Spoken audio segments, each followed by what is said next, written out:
Flosstube. It's Arlene here. It is Monday, March 11th, 2024, and I'm glad to be back with you. In my other life, I am a middle school math teacher and I do a number of different teaching things. Some of my students are on spring break this week, some are on it next week, so my schedule's a little wonky. But I had this opportunity. I'm like, you know what?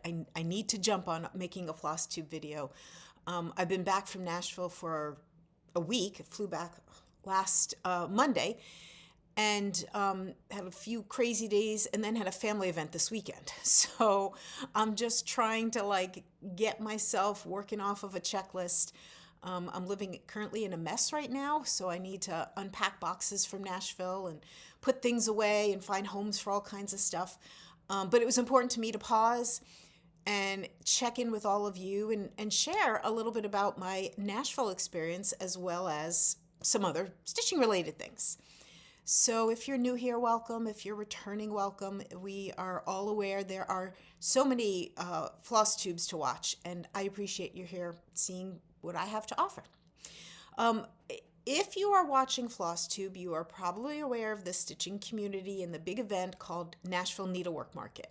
But at its essence, as a teacher, I always want to make sure people know that because you never know when someone stumbles upon you brand new. So if you are brand new to floss tubes or haven't heard anyone talk about it, Nashville Needlework Market is an in-person wholesale market that takes place in, well, it's Franklin, Tennessee, but it's just referred to as Nashville.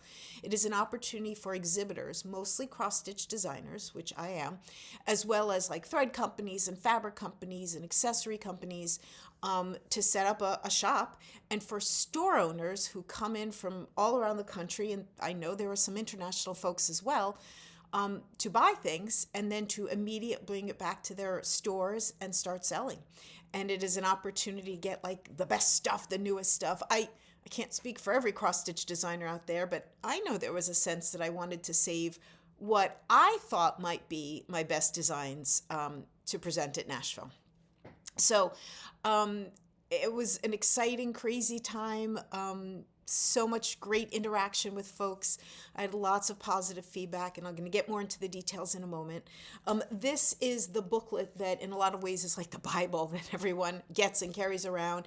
It's a listing of where everyone's store is and contact information and, diagrams of the floors and what designers or exhibitors are on each floor. And so it's kind of important to hold on to this because you just never know when you might be using it again. Sorry, I'm just looking at something that just popped up there. I, for the first time, put an ad in so you can see, maybe you can't see, many of the pages sort of look like this. It's a listing of what the name of the exhibitor and contact information, a little description. But then there's many pages that are like this, which are ads. And so I knew I had a couple of visually appealing pieces and just needed to work on the timing better to make sure they were done in time to get pictures to include in an ad. And I'm really pleased with how this turned out. So I was very near the end. I've talked about before, my business, sorry, back up. My business is Works by ABC. This is a shirt that was given to me by my friend McKenna. She is 1884 Stitchery is her online business, as well as Stitching and Skulls on Instagram, and I'll post her down below. So Works by ABC, and I have talked about this in the past, how having a business that begins with a W puts you at the end of an alphabetical list, and what that may or may not do to affect anybody, any store owner, anybody getting through a whole entire alphabetical list. Nashville is not set up alphabetically at all. The rooms, yes, there's a random twist, but a lot of people, including myself, keep the same room each year. But it just so happens the room I have is 531, which is second to last in any kind of numerical order. And that's just is what it is. 532 is the highest room number that is for exhibitors. Anyway, it placed my ad near the end, which I was fine. There's an advertiser directory. And I just really like how this kind of visually stands out. If you saw my last Flosstube, you will have seen my presentation of all 7 of my new Nashville designs. And I'm not going to rehash all 7 of them. If you're really interested, you could go back and watch that video. I'll even link it below. But I knew that Majestic Lace and 324 and even this little guy, Cherry Blossoms, were good visuals to put on an ad. So I don't know how much this ad made people come into my room that would not have, but I know I've done my little piece, and I guess that's the deal with advertising. To some extent, you might be able to like accumulate statistics in general, but how does that affect any individual? I don't know. My math science brain turns on when wanting data, data to kind of understand how something works or doesn't work, as the case may be. So, a little bit more about Nashville in particular, what was by far my bestseller. And I will talk a little bit more from the last time video when I shared, there we go, shared with you, I called this 324. And it's a pretty simple name, and that's because it's stitched with 324 different colors of DMC. And I can't tell you how many times during last weekend that I had, not that I had to explain the title of it, but just to be able to say, yes, it really is stitched with 324 different colors, because we all know, if you're familiar with DMC, there are some colors that are awfully close to one another. And I, again, in my last video, talked about how the idea was originally born from seeing this lace tablecloth found online in the Cleveland Museum of Art online holdings, or, they have wonderful pictures and stuff of all of their artwork. And it is a 16th century Italian lace tablecloth. I guess the original is about 5 feet by 5 feet. It's not on display. And every motif is different. Every square is different. And when I had discovered this some time ago, I knew it certainly went on the list of ideas to kind of see how I can percolate and turn it into a cross-stitch design. And I'll go into more, again, you could see the full detail of it, but it was well worth bringing it back up for this video, because I know that when I was stitching it, I was enjoying what I was doing. I thought it was pretty cool. I knew, like I said before, it had great visual appeal. But I had no idea that there were this many people out there in the world that wanted to do what I did, which is stitch with 324 different colors. I mean, that, and I could say that about some of my other designs as well, where I'm stitching something that I know I enjoy, and it's got its background story, it's got its inspiration, whatever it may be. And sometimes you find people that find that same appeal. I just was blown away and continue to be blown away by the interest in this. Store owners have already been emailing me to reorders for what they picked up at market. I sold out at market. I had to come, that was my crazy days last week, was just trying to print and get out these orders of the 324. There is a lot of buzz and excitement out there. There is a group of people that are starting a sale for it on March 24th. Get it? 324. And I even had a friend who made a comment that, even if you don't start on March 24th, if you start in the month of March in 2024, it's got the same appeal to it. So I'll link below a few, well, I know I think the hashtag is simply 324 Sal. Many people have commented, gosh, you stitch one thing a day and you're done in less than a year. And you can see that half of the 324 motifs are just squares. They're 5 by 5 squares. So you can knock out a bunch of them in one sitting. To me, the biggest drawback is way too strong of a word. Just the biggest piece for me was the constant find that color thread, take it out of its baggie, cut the length, thread the needle, stitch, put that all back, put it away, scroll, go through, find the next one, take it all out. Like that whole process of changing threads felt like it took more time in some cases than actually stitching it. I know that's an exaggeration, but the other thing that I enjoyed sharing many times at Nashville that, again, some folks just didn't realize at all. I'd have a number of people say, oh, it's like rainbow colored. And sure, it's got the colors of the rainbow. And my, artistic side, the red, orange, yellow, green, blue, indigo, violet, that Roy G. Biv. And that's not the order of these colors. not even intentionally or unintentionally. It is very intentionally that I did the colors according to the DMC color card. So if you look over here where it starts with pinks into reds, into purples, into blues and greens and so on, I did, starting in this corner and can't do this like this, starting in this corner and going diagonally. That's how you reflect. I didn't, the last couple of columns are like the browns and grays. I didn't go there. So I think it's 18 columns, and I was just picking a few threads from each and going back and forth in different ways. And it's just exciting to me how many people are excited. And I can't wait to see people posting about it and seeing their progress and how they choose to do it. For me, because I designed and stitched it on a diagonal, I was going back and forth. And I'm going to circle back to it in a little bit about, obviously, not everyone's going to do it that way. And another project I'm kind of working on that goes, all right, we'll come back to that in a moment.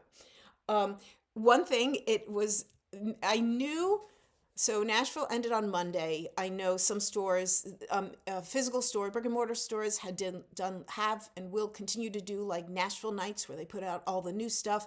A lot of stores, online stores, as well as those who just have brick and mortar, but also an online presence, started mailing things out. So I knew copies were getting in stitchers' hands when I had many people email me over the weekend. So one error has been found. Knock on wood, it's the only one. Not that I'm sitting at a wood table here. And I will put in detail, it's just one square has been misnumbered. I'll put in detail. So if you have a copy of 324, make sure to look at what I've written below so you can change that. Hopefully that's the only mistake made. A number of people have responded, well, yes, I've got all the color numbers, all is good. I wonder, and I hope it hasn't happened, all it takes is messing up one digit. Like 3328 versus 3228. Or I know there's one of those, something like that in the 3000s, that one digit is a totally different color. So I can picture someone stitching, I don't know, like about here, and then they get some, strong yellow or something up here. So if I hear from anybody else, I will continue to get things updated. I am hoping while this is uploading this afternoon, I posted on Instagram, I've responded to emails. While this is uploading, I need to get it on my website and on Facebook and get it out there more. But anyway, hopefully that's the only error. And again, just so exciting that there was so much excitement about that it really makes a difference to designers when, wow, somebody likes my stuff and likes it in this kind of way is just wonderful. So if you are stitching it or start stitching it, please tag me in any posts you might be posting anywhere, because I'd love to see people's progress. Looking at my list. So back to some more general Nashville things. A thing that is for some people a big deal is the Nashville cookbook. This is something that can only be purchased at Nashville by people who are store owners that are attending. And that makes it a super exclusive or whatever you call it. So if you are interested in cookbooks, or if you're simply interested in the number of patterns that come in the cookbook, you need to be in touch with a store that attended and might still have some in stock. I should have had it marked out what page, although there's probably an index somewhere. So I did put in something for the cookbook this year. Here it is. It was a pasta salad my mom used to make. I also had included a freebie. I know I showed it, this little guy right here. My last video, like I said, I haven't completely unpacked boxes, so it just occurred to me now, I should have taken it out, but that's okay. So there's my little contribution to the charts. I'm sure somebody has counted up how many recipes, how many charts, but for some people, this is almost like a collector item. So just wanted to share that. I spend, as many exhibitors do, the majority of the hours the show is open in my room, talking to store owners, writing up orders, selling things, sharing any number of conversations, which is just wonderful. And I don't get out much. So during the little chunks of time that I did get out, I was sort of making sure I hit the sort of highest priority to make connections with. And then, there was a whole long list of whether they were designers who I know or I've heard something good about one of their new designs. There's a whole long list I just never got to. But for me, the highest priorities was talking to the thread companies because I find, as I'm sure most designers do, fabric and thread can be very inspirational. And I was having this conversation with more than one designer that for me, it is very rare that I will just sort of randomly buy a thread or get a fabric or a thread and evolve a project because of that thread or fabric.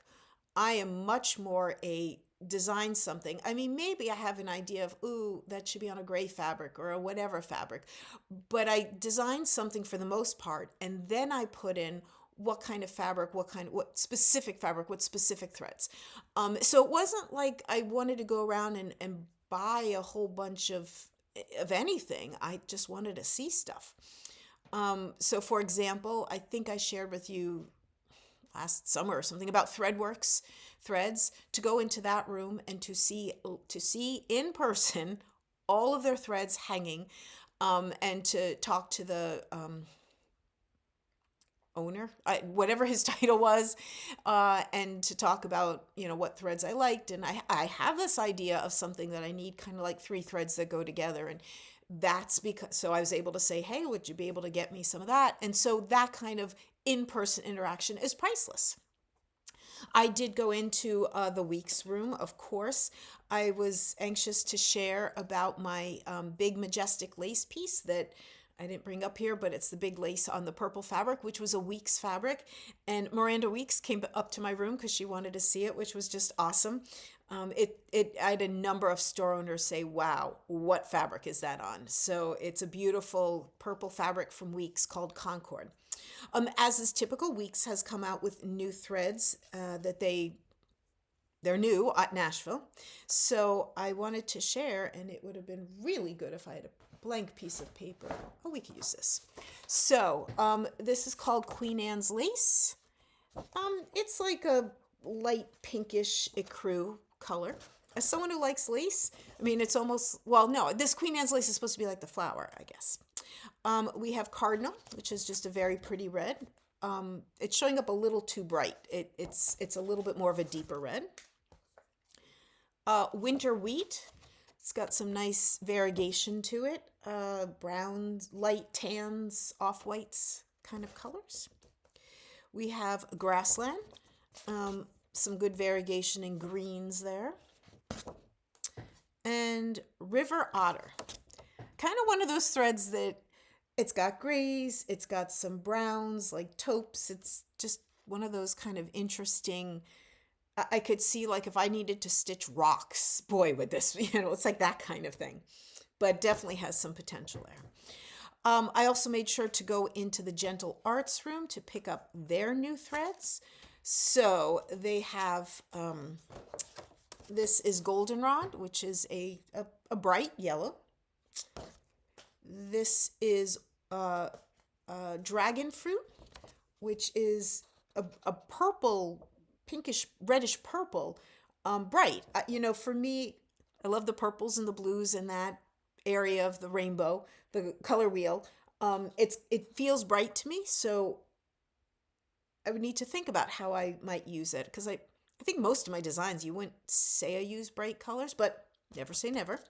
And then this one is really pretty, Wisteria. It's a very light, lavendery, pinkish, more lavendery, that I really like, that I think, would just be beautiful on a dark fabric. Gentle Arts have come out with some, each year I have found one that I really liked. And now I know Moonlit Path was one year. Was last year like Ohio Sky or something like that? Anyway, I went to talk to, I think her name is Kathy at Dinky Dyes, about a number of things, including her donations for my retreat that I have in the summer. Picked up one of her new colors called Sandstone. And, it's not really showing accurate. It's one of these things that you go over and talk about another place where you could see the full range of threads. To go over and hold it next to the grays and it definitely looks more brownish, but then to go over and hold it to the brownish and it looks great. It's one of those kind of unique colors that I think could be really impressive on like a deep color fabric. To have something like this where it's sort of like, what color is that? So really pretty. Valdani, I meant to look up whether Valdani threads has been there before.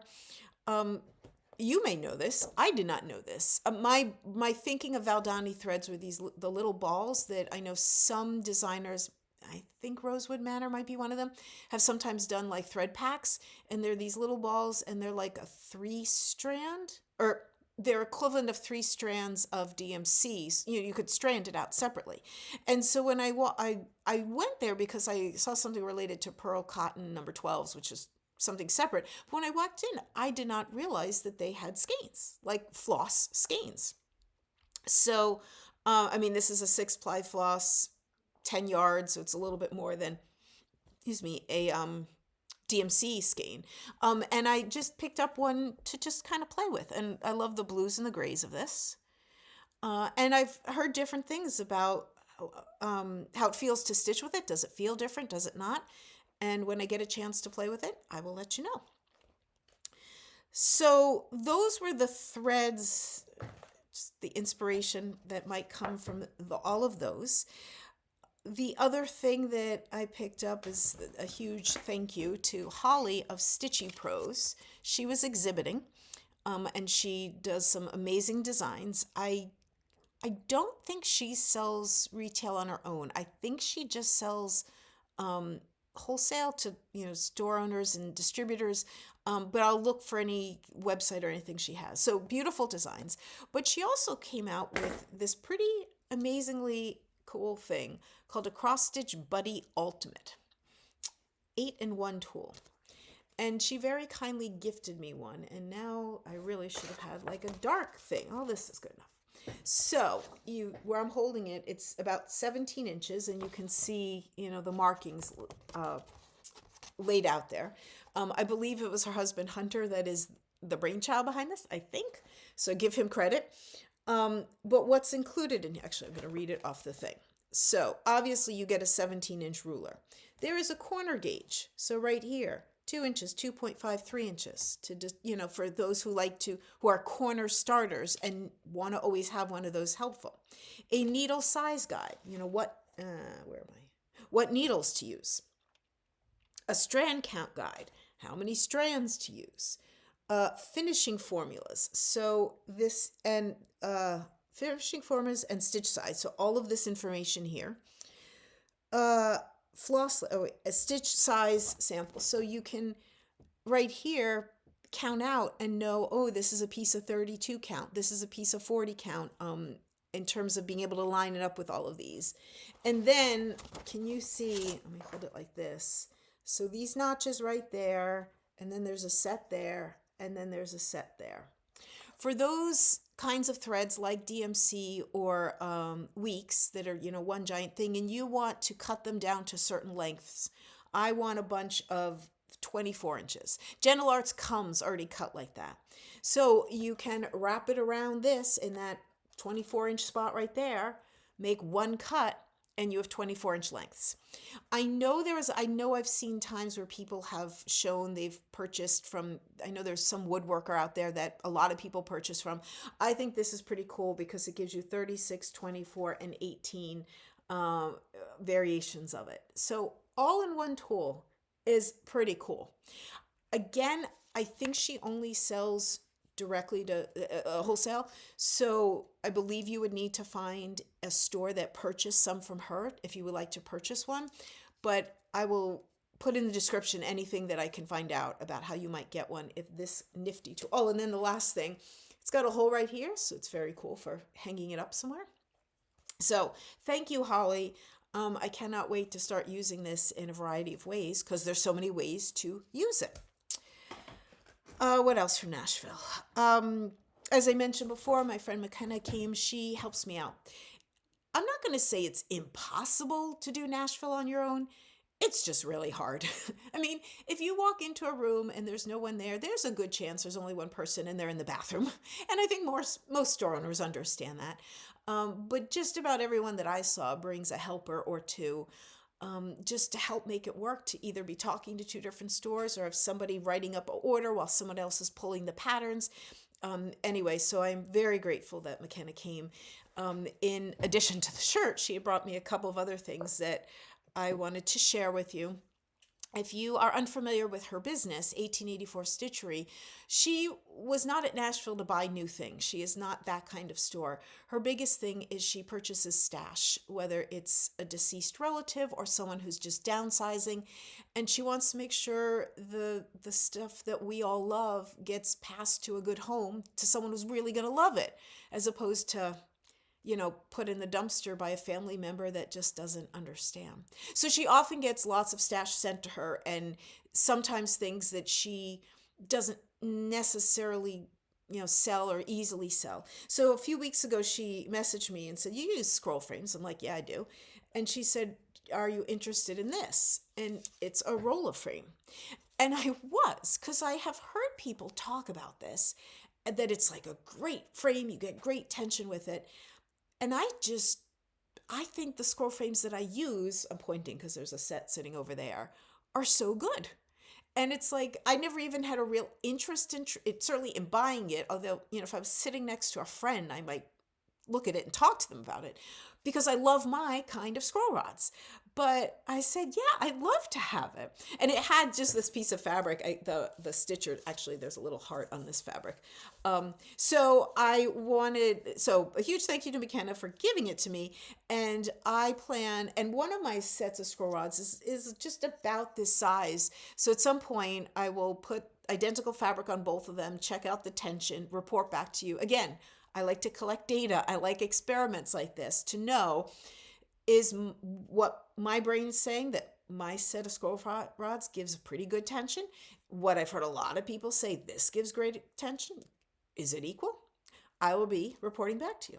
But I now have a set of roller frame to test it out. The other thing, and I wanted to share this because it's a little preview, shall we say. McKenna is aware of some researching that I sometimes do in thinking about designs. And if you recall, in the fall, I shared that I went to a amazing exhibit at the Baltimore Museum of Art. And not a part of that exhibit, but just walking through their regular rooms, I saw this amazing vase, and I learned it was called English cameo glass. And it's sort of the modern revival of something that was done like in ancient Greece. So what that vase and others related to it are from like the Victorian late 1800s time. Anyway, I've been on this kick of researching and learning and what pieces different museums have, and I have ideas percolating in terms of cross stitch. But I think she was at a thrift store, she was picking up thimbles. And this thimble, the way it's etched in, it's not. And this is the idea of the English cameo glass, which I will talk more about in the future, but picture solid color and it gets etched in to get the white, as opposed to solid color and something is stuck on it to get the white. So this is not a Victorian thimble of that fancy kind, it's got this etching idea. And so it was cool. She thought of me, she brought it for me. And English cameo glass will definitely be a topic for Flosstube in the future. I think that is the pieces of Nashville that are nope, I take that back. I think this is the last piece of Nashville before I share some other things. I've shared here in the past that every stitching event, starting with the first retreat that I ever went to, which was the first retreat I ran in May of 2018, I always like to get a pair of scissors and a scissor fob. And sometimes there's like a direct connection, like it's the scissor fob that was given to us at a retreat. But sometimes it's just something that I pick up while I'm there, and it holds a good memory for me, whether or not it's, something that's specifically related to that retreat. So for each of the Nashvilles, I have definitely made a point to buy a pair of scissors somewhere, which I did this year. And we can have an interesting conversation. So this purple pair, they're called novelty scissors. These are not like your fine scissors. I looked at that and saw, oh, it's like a seahorse. Oops. Do you see that? And when I said something to the person, is this a seahorse? She said, no, I think it's a rabbit. And so I'm holding it this way, and I'm trying really hard to see rabbit. I mean, I guess that's supposed to be an ear. It kind of looks like an eye, although I'm seeing the eye holding it this way. Anyway, if you have like this exact pair of scissors or you have any thoughts, I think it's like a seahorse. But anyway, so a pair of scissors. And then in terms of what could I do for a scissor fob, one of the wonderful things about Nashville, many wonderful things, but getting to see friends, designers, store owners that you just don't get to see in person that often. So Brittany, who is Ingleside Imaginarium, I think I'm saying that correctly, she was not exhibiting this year. She exhibited the last 2 years. And just other things are going on in her life and it just wasn't possible. But she lives in the area. And so she had come over to visit, to see things, as a designer. I'm sure she's always looking for inspiration. And she's also doing some other pretty cool stuff in her life. You can follow her on Instagram because her other account, oh my God, I'm going to forget what it's called, because her other world is like in the world of costumes. I know she was working like on Broadway doing costume stuff. And now one of the things she does is work for Dolly Parton and does a lot of cool sequin things. And you can see some of that on her social media. And so we were sitting and chatting and I was talking about specific things and she, I don't know, went to take something out of her pocket and a little sequin fell out. And then she's like, yeah, I always have one. And she's pulling them out. And I'm like, can I have those? And so rhinestones, sorry, not sequins, rhinestones. And so I took the rhinestones she gave me and just put them on a ribbon and calling this my scissor fob. And I love the connection and what a great person she is to talk to and have conversations with. And now I have my full connection with her work in costumes with her rhinestones. So I think that's all the Nashville things. Oh, I was just going to share. I've shared this before. One of the things I was giving out in my room are pens. Pens are commonly given out, not every room, but there's definitely a few designers or a few exhibitors that had pens. I like the uniqueness that I have of my pen because it's a puzzle pen or maze pen. There are little beads, and I'm looking for where they are. And they're. I don't know if you could. Oh, and the idea is, can you get the beads to one end or the other? So you can definitely spend some time playing with it. I had, was giving them out as people were walking in. You get a pen, you get a pen. And somebody had 3 beads in theirs. And I was like, I don't think I've seen that one before. So this is just one of those little pieces that when I've often talked about my designing style as being eclectic, like I'll do geometry, I'll do lace, I'll do things inspired by pattern books from 400 years ago. The whole idea of doing something a little different, I think I've pulled that off too with a pen that is a little different. Okay, so moving on to a few other things that I wanted to share in this video with a nice little connection to some Nashville things. So going back to 324, oops, hold it to me the right way is this. I started working on a stitching project that's kind of like 324 version 2. And let me explain. Somewhere in some, Facebook or feed or whatever.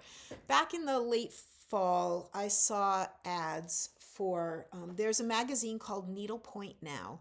It is really predominantly a needlepoint magazine. They do things with painted canvas and some canted canvas.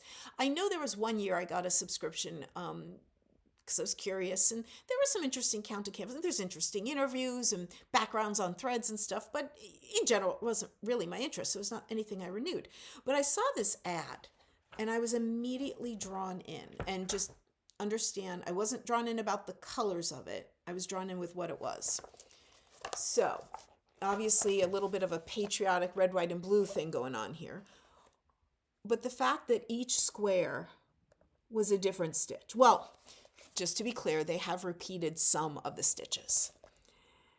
And the fact that it was these squares, and my mind was immediately drawn to my 324. And this is before, it certainly had its stitch and frame, is before I'd started publicizing it.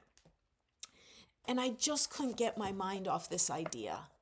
What if I did 324 little squares in a canvas world instead of a cross stitch world and used different stitches? And it's one of those things that, that sounds crazy. Ugh, I've got plenty of cross stitch things to stitch. Why would I add in a canvas work? But I just couldn't let it go. So I went ahead and got a subscription to Needlepoint Now for the year. This is the January, February issue, and just middle of last week, I got the March, April issue. One of the reasons this stood out to me as I was reading more about the description that made me say, oh gosh, I have to do this, is about the number of stitches. Now, it's a little unclear in the end, like in terms of, it says each issue, stitchers will receive 16 to 18 stitches to explore and enjoy. And I knew, add these all up, we potentially were hovering around the 80 to 90 mark of different types of stitches. And 324, my interest in math, 324 divided by 4 is 81. 81 different stitches, each of them done 4 times. And I just couldn't get the idea out of my head. So it's very much a work in progress, and I'll even show you exactly what I mean by that.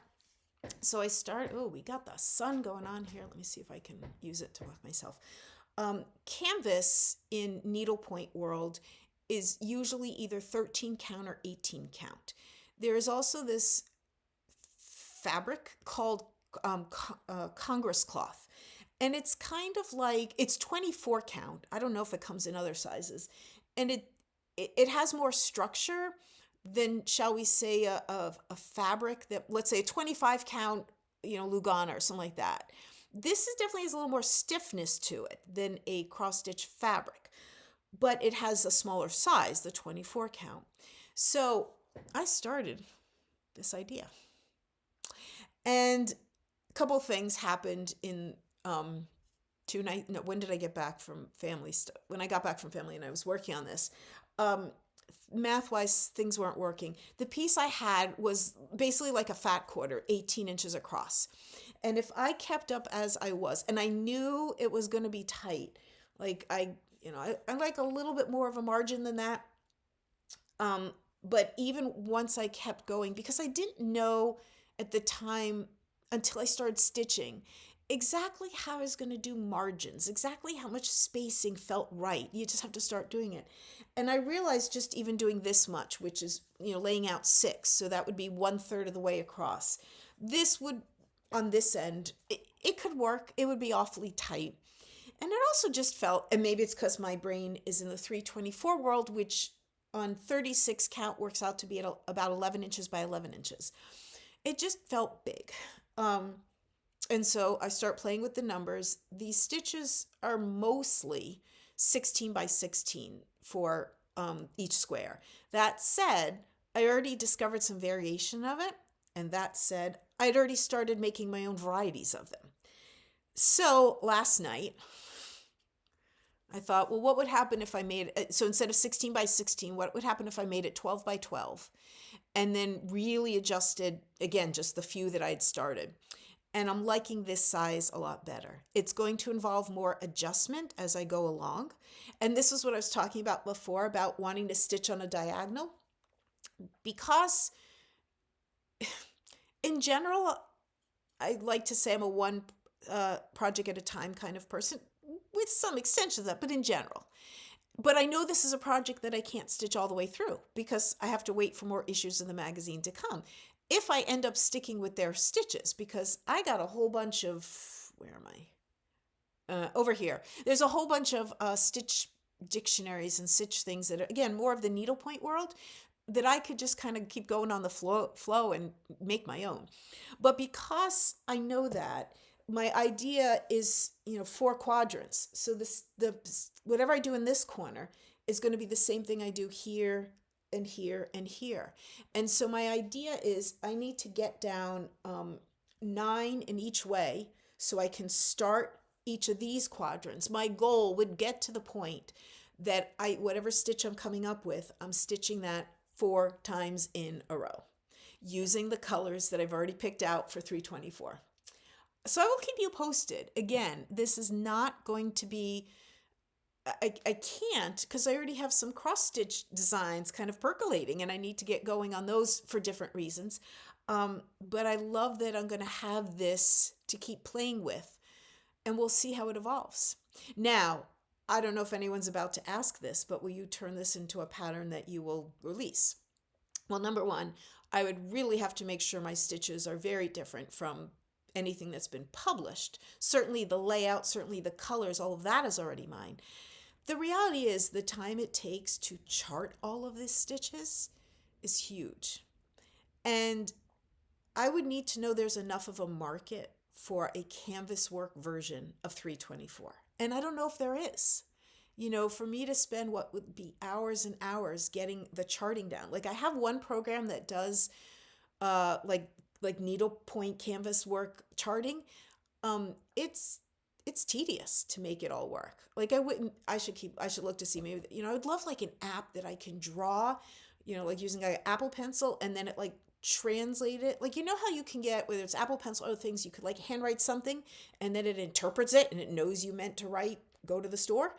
Wouldn't it be great if I could find something like that for canvas works pattern, a canvas work stitches that I do, and it like makes it look good. Anyway, again, I don't know what interest there would be. I know the majority of people who are watching right now are cross stitchers. I know sometimes I do find and interact with those who go beyond cross stitch. But we'll just see. For right now, it's a project for me and not necessarily going to become a Works by ABC design. We'll see how it evolves. Another piece related to 324 were some questions that I had gotten on my last video where I shared it for the first time. And I was talking about the inspiration behind it. And part of the inspiration was that Cleveland Museum of Art tablecloth that I showed you. And then as for the colors, it came from this bobbin lace piece that I did a few years ago. And if I turn it this way, there's the DMC color card again. The pinks into the reds, into the purples and the blues and so on. I had done this as part of a contest, and I got some more questions about that contest. So in Lace World, there's a yearly convention here in the U.S., IOLI, International Organization of Lacers, Inc. It's basically the U.S. and Canadian, North American lace group. There's others in Europe. And each year at the convention, there is a contest, and the theme is announced the year before. And if you wish to participate, you create something related to that theme. And what I just loved about the year I did this is that the theme was 200, just 200. This year, it was 2016. It was being held in Indianapolis, and that year the state of Indiana was celebrating its bicentennial. So saying the theme is 200 gives things, you're wide open. The other contests, two other contests, well, like the first year was Iowa that I participated in. It was like, do something related to a symbol of Iowa, and I ended up doing a flower, which is all fine and great. I know I've read about one year the theme was stars. All great. But 200 to me just felt like such a wide open theme. And so I stitched I created this. I loved the way it worked. I love this idea of how to make the bobbin lace, the colors of DMC work. DMC thread is not your typical bobbin lace thread. You certainly can do it. I keep saying such. You certainly can lace with it. It's just not typical because it's not as strong. Like when you need to tug on bobbin lace threads, to me, DMC are more likely to break than other threads. But so I had some more questions, specifically, what did other people do for the theme of 200? And I was going through old magazines, and my brain was imagining something that apparently just didn't exist. Because I thought there was an issue of the magazine that had all the winners, so you can see the different ones. And the best I could find was a few of them. They often use the winners in front or back covers, and you write a little article. So the winner that year, a woman named Janice Blair in California, she calls this 200 picots in a peacock. And a picot is what you're seeing, these little loop-de-doops. So in each of those intersections, she's doing 4 of those. And let's just say she has them done very precisely. And my picots are very not precisely done, or when I have included them in some lace project. So that's how she interpreted 200. There, I also found a copy of the magazine that had the second place winner on it that did 200 leaves, and I think you could probably tell what are considered leaves. And let's just say I hate doing leaves. I'm terrible at doing leaves. These are amazing leaves in lace world. So it's a beautiful piece of lace skill. I also, was it this issue?